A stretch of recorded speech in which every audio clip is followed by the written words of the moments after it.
তিনটে রাশি এমন যারা খুব সহজেই নেগেটিভিটি বুঝতে পারে এবং খুব তাড়াতাড়ি এদের কিন্তু নজর লেগে যাওয়া, হাওয়া বাতাস লেগে যাওয়া, এই জিনিসগুলো হতে থাকে।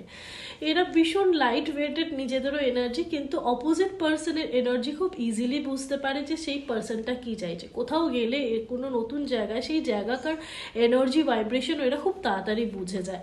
আশেপাশের লোকজনের খুব চোখে পড়ে এই রাশিরা।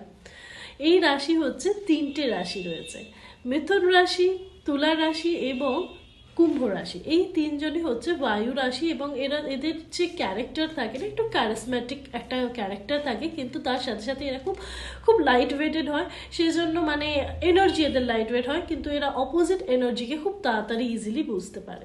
কাদের কাদের এই রাশিগুলো আছে অবশ্যই কমেন্ট করে জানিও, লাইক কমেন্ট শেয়ার করতে ভুলো না, আর ফলো তো অবশ্যই করে দিও ট্যারট উইথ প্রিয়াঙ্কাকে।